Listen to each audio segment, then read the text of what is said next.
Conhecer a fundo a sociedade ribeirinha é mais do que uma jornada científica. É um compromisso com a preservação da identidade e da história da população do Baixo São Francisco.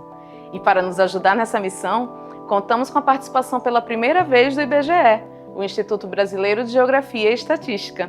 As escolas públicas e as comunidades foram as principais beneficiadas.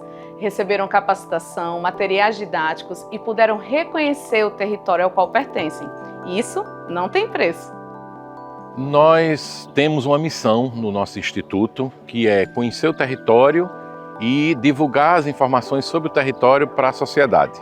Então, diante dessa missão, nós viemos não só reconhecer esse território, mas também devolver parte das pesquisas que nós fazemos sobre o Baixo São Francisco. Nós fizemos um recorte inédito no IBGE, que foi esse recorte do território da bacia, dos 93 municípios do Baixo São Francisco. Isso nunca ocorreu no IBGE. Então, esse sentimento de pertencimento a esse território é muito importante para o desenvolvimento dessa região. Nossos pesquisadores compartilham e aprendem lições valiosas em uma relação de troca constante com as comunidades.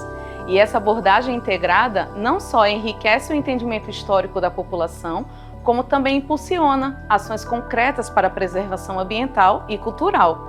Nesse sentido, as observações e as anotações dos saberes locais dos povos tradicionais são muito valiosas. Acho que a expedição permite esse contato com a comunidade, com as comunidades, com a população. Esse tete-a-tete é um período muito curto de permanência em cada lugar.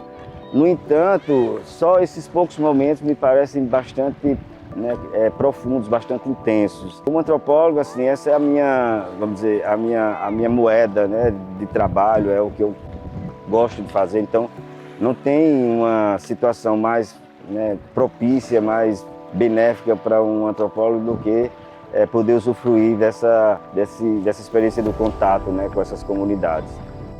O que me chamou a atenção, pelo menos nesse campo específico dessa profissão, é o desalento, né? Quanto mais longe da foz nós nos encontramos, mais os pescadores se queixam, né, da dificuldade com a atividade, a ausência de peixes, desaparecimento de espécies, a falta de assistência, né, de políticas públicas.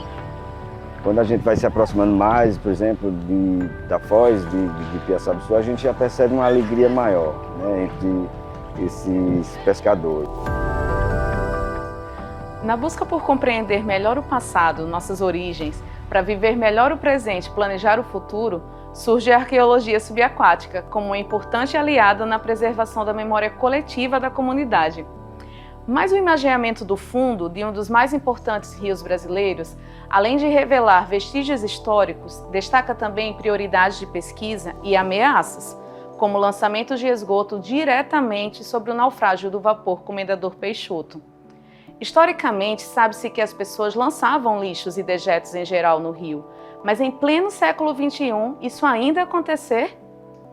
Desde os conhecidos naufrágios, de embarcações fluviais, vapores fluviais, até pequenos veleiros, canoas de tolda, canoas. Esses são os mais conhecidos, né, mais difundidos. Mas nós temos também resultado de outras atividades. Por exemplo, o fundeio dessas embarcações, o pessoal antes jogava o lixo na água mesmo, né? E esse lixo ele vem se acumulando desde que essas navegações começaram. Então nós chamamos de sítios depositários, né? E é espetacular, né? A cor da água que tem, os matizes do céu, as rochas, a vegetação que ora está muito seca, ora está bem verdinha, o colorido das canoas, a navegação à vela, essa vida toda que tem no Rio São Francisco, com essa ameaça de espécies invasoras, de esgoto, de uso inadequado da água. Então isso é preocupante do ponto de vista humanista, né? Assim, a gente, meu Deus, por que eu estudo isso e a vida é tão pouco valorizada, né?